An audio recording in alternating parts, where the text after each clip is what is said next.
안녕하세요. 이번 주간에 읽으실 말씀은 다니엘 8장에서 말라기 4장까지입니다. 다니엘서에는 앞으로 인류 역사에 등장할 제국들이 바벨론, 메데, 페르시아, 또 그리스, 로마 제국이 차례로 예언되어 있습니다. 이 예언이 너무 정확하여 역사학자들은 모든 사건이 다 일어난 후대에 기록되었다고 주장할 정도입니다. 또 다니엘은 환상 가운데 앞으로 일어날 나라들을 동물로 상징해서 표현해 놓기도 했습니다. 또 영적으로 깊이 들어갔던 다니엘은 마지막 종말 때 7년 대환난과 그때 등장할 적 그리스도에 대해 기록해 놓았습니다. 또 다니엘은 보이지 않는 공간에서 벌어지는 영적 전쟁에 대해서 기록하고 있습니다. 다니엘서 10장을 보게 되면 다니엘의 기도 응답을 가져오는 천사가 바사국을 관장하는 악한 세력들과 20일 동안 대치 상태에 있을 때 전쟁을 수행하는 천사장 미카엘의 도움으로 무사히 나오게 되는 내용이 기록되어 있습니다. 에베소서 6장에 우리의 싸움은 정사와 권세와 공중 권세를 잡은 악한 영들과의 싸움이라고 기록하고 있죠. 이스라엘의 회복을 위한 다니엘의 기도를 막는 세력이 있듯이 우리 개인과 가정의 회복을 방해하는 악한 영들의 활동함을 반드시 기억하여 끝까지 말씀을 붙잡고 기도함을 통해 승리하시고 많은 열매 거두시는 저와 여러분이 되시기를 바랍니다. 다니엘 이후 호세아로부터 말라기까지를 소선지서라고 부르는데요.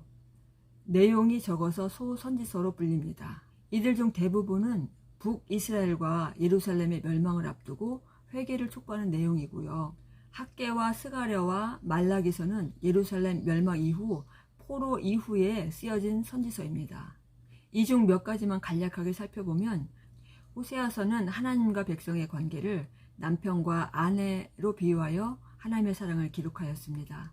호세아 선지자는 하나님으로부터 창녀 고멜과 결혼하고 또 배신한 그녀를 값을 주고 사오라는 말씀을 듣게 되죠. 그 이유에 대해서 하나님은 호세아 3장에서 이스라엘이 우상을 섬길지라도 여호와가 그들을 사랑하니 너는 또 가서 타인의 사랑을 받아 음녀가 된 그 여자를 사랑하라 말씀하고 있습니다. 우리가 선지서를 살펴보면 이사야는 옷을 벗고 맨발로 3년 동안 말씀을 선포하고 예레미야는 독신으로 감옥에 갇히고 매맞는 수모를 당하게 됩니다. 또 에스겔은 사랑하는 아내를 젊은 나이에 불러가는 아픔을 겪게 되죠. 또 호세아는 부정한 여인과 결혼하라는 말씀을 듣게 됩니다. 그런데 이들은 어떻게 순종했을까요?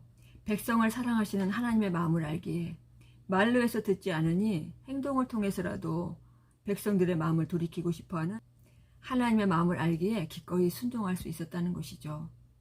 호세아서 6장을 보면 우리가 여호와께 돌아가자, 또 우리가 여호와를 알자, 힘써 여호와를 알자라고 말씀하고 있습니다.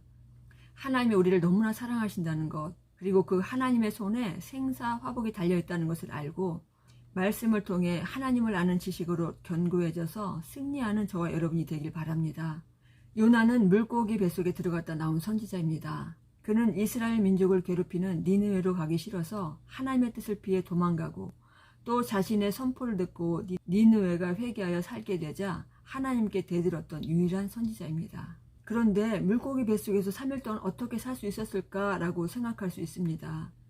여러분 한번 생각해 보세요. 둥근 지구에 바닷물을 흐르게 하시고 총알보다 빠른 속도로 돌리게 하시는 하나님께 불가능한 일이 있을까요?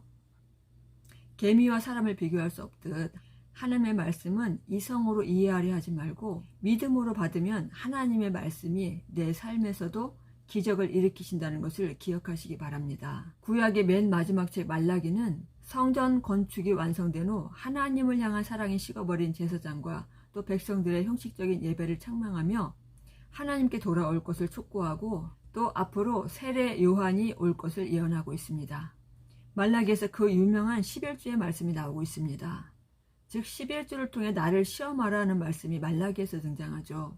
전도를 하다 보면 왜 기독교에만 11주가 있나요? 라고 질문하는 사람들이 있습니다. 우리는 주인에게 집세를 내죠.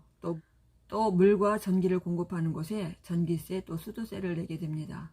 하나님은 만물의 창조자요. 또 모든 동식물을 비롯한 우리가 숨쉬는 공기와 마시는 모든 물을 친히 제공하시는 분이 바로 하나님이시기에 즉 그분이 모든 것의 주인이시기에 11조를 요구하신다는 것이죠. 11조는 하나님이 이 세상 모든 만물의 주인이시고 또 내 생명과 내 인생의 주인이심을 고백하는 것이라는 것입니다. 어떤 사람은 11조는 율법이라고 말하고 있는데요. 모세가 오기 전에, 바로 율법 전에 아브라함이 최초로 11조를 드린 것으로 성경에 기록되어 있습니다. 하나님이 돈을 좋아해서가 아니라 하나님을 주인으로 인정하는 신앙 고백이 바로 11조임을 기억하시기 바랍니다. 물질이 아니라 하나님을 의지하여 하나님의 도우심으로 살아가는 복된 인생이 되시기를 예수님의 이름으로 축복합니다. 마지막으로 하박국서를 잠깐 보면요. 하박국 선지자가 너무나 부패하고 악한 세상을 왜 의로운 하나님이 그냥 두고 보시는지에 대해서 질문하게 됩니다. 이 질문에 하나님께서는 바벨론을 들어서 이스라엘을 징계하시고 또 바벨론 역시 공의대로 판단하실 것을 말씀하시죠. 그리고 어떤 시대 어떤 상황에서도 나의 의는 믿음으로 살리라 말씀하고 있습니다. 하나님은 개인 나라를 그냥 방치하시는 것이 아니라 그분의 무궁한 지혜와 권능으로 다스리시는 분이시고 또 자신의 기도를 들으시는 하나님을 알았기에 하박국 선지자는 밭에 소출이 없고 또 우리의 양이 없고 외양간에 송아지가 없을지라도 나는 여호와로 인해 즐거워하리라 라고 고백할 수 있었다는 것이죠. 하나님은 모든 문제의 해답이시고 모든 일의 해결자가 되시는 분이십니다.